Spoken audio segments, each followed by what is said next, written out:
ഈ വണ്ണപ്പുറം ദർഭത്തൊട്ടി നിവാസികളെ പ്രതിസന്ധിയിലാക്കിയ ആഫ്രിക്കൻ ഒച്ചുകൾ പെരുകുകയാണ്. കൃഷിവിളകൾ പൂർണ്ണമായും ഒച്ചുകൾ നശിപ്പിക്കുന്നു. പ്രതിരോധ മാർഗങ്ങൾ പലതും നടത്തിയെങ്കിലും ഒരു ഫലവും ഉണ്ടായിട്ടില്ല. രാഹുൽ വിജയൻ തയ്യാറാക്കിയ റിപ്പോർട്ടിലേക്കാണ് പെറ്റുപെരുകുന്ന ആഫ്രിക്കൻ ഒച്ചുകൾ. ലോകത്തിലെ ഏറ്റവും അപകടകാരിയായ അധിനിവേശ ജീവികളിൽ ഒന്നാണ് ആഫ്രിക്കൻ ഒച്ച്. അതിവേഗം പെറ്റുപെരുകുന്ന ഇവ കൃഷിവിളകളെയും മനുഷ്യന്റെ ജീവനെയും ഗുരുതരമായി ബാധിക്കുന്നവയാണ്.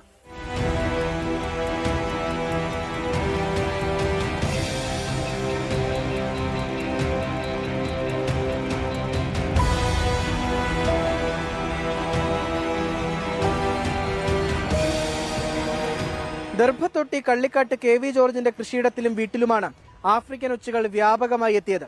അയൽവാസികളായ പാറയിൽ ബെന്നി, പാറയ്ക്കൽ രാജീവ് ഭാസ്കരൻ എന്നിവരുടെ പുരയിടത്തിലും ഇവയുടെ ശല്യമുണ്ട്. കൃഷിയിടത്തിലെ വിളകളുടെ ഇലകളെല്ലാം ഒച്ചുകൾ തിന്നു നശിപ്പിച്ചു. വണ്ണപ്പുറം കൃഷിഭവനിലെ ജീവനക്കാർ ഒച്ചിനെ നിയന്ത്രിക്കാൻ ചില മാർഗങ്ങൾ ക്ലാസ് എടുത്തു നൽകിയെങ്കിലും അത് പ്രായോഗികമല്ല എന്നാണ് നാട്ടുകാർ പറയുന്നത്. ഞാനിപ്പോൾ 4 ദിവസമായിട്ട് ഇത് രാത്രി 8 മണിയാകുമ്പോൾ പോയി അടിച്ചുവാരിക്ക് ഇങ്ങനെ തോണ്ടിയെടുത്ത് ബക്കറ്റിലിട്ടിട്ട് വന്ന് ഉപ്പിട്ട് വയ്ക്കുകയാണ്. അത് രാവിലെ ചത്തിരിക്കും. അത് പിന്നെ കുഴിച്ചിടുക. പയറിൻ്റെ അവിടെ ഉണ്ടായിരുന്നു, അത് മുഴുവൻ തിന്നതിൻ്റെ നശിപ്പിക്കുക.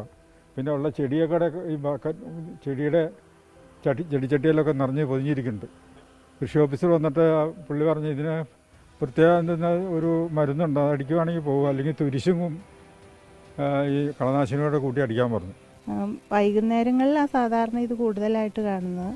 രാത്രിയിൽ എന്നിട്ട് ഒച്ചിന് ഉപ്പും അതുപോലെ തന്നെ കളനാശിനിയും കൂടെ കൂട്ടി അടിക്കുക ഇത്. എന്നിട്ട് എന്നാണേലും വൈകിട്ട് നല്ലപോലെ ഉണ്ട്. കപ്പയിലൊക്കെ കയറി അതൊക്കെ നശിപ്പിക്കണു. നട്ടുവയ്ക്കുന്ന സാധനങ്ങളെല്ലാത്തിനും ഇലയൊക്കെ മൊത്തം തിന്ന് പൂച്ചെടികളെല്ലാം നശിപ്പിക്കുകയാണ്. ഒച്ചുശല്യം നിയന്ത്രിക്കാൻ കൃഷിവകുപ്പിന്റെ ഭാഗത്തു നിന്നും നടപടി വേണമെന്നാണ് ഇവരുടെ ആവശ്യം. കഴിഞ്ഞ ഏതാനും മാസങ്ങളായി വണ്ണപ്പുറം പഞ്ചായത്തിലെ ചില വാർഡുകളിൽ ആഫ്രിക്കൻ ഒച്ചുശല്യം അതിരൂക്ഷമായിരുന്നിട്ടും കൃഷിവകുപ്പിന്റെ ഇടപെടൽ കാര്യക്ഷമമല്ലെന്നാണ് പരാതി. ഉപ്പ് ഉപയോഗിച്ച് ഒച്ചുകളെ നശിപ്പിക്കാം, എന്നാൽ കൃഷിഭൂമിയിൽ ഉപ്പ് വിതറുന്നത് പ്രായോഗികമല്ല.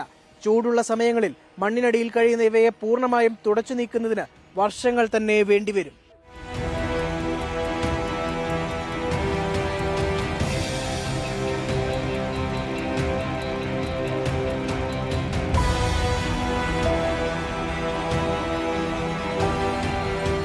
ദിവസം ചെല്ലുംതോറും അതീവ ഗുരുതരമായ രീതിയിലാണ് ആഫ്രിക്കൻ ഒച്ചുകൾ പെറ്റുപെരുകുന്നത്.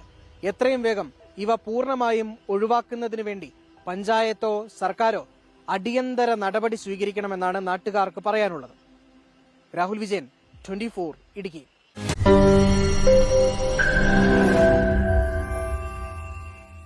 ലോകത്തെവിടെയായാലും ഏത് സമയത്തും 24 വാർത്തകളും ഓഗ്മെന്റഡ് റിയാലിറ്റി പാക്കേജുകളും എക്സ്പ്ലെയിനറുകളും വിശദമായി കാണാൻ ഞങ്ങളുടെ യൂട്യൂബ് ചാനൽ നിങ്ങൾക്ക് സബ്സ്ക്രൈബ് ചെയ്യാം.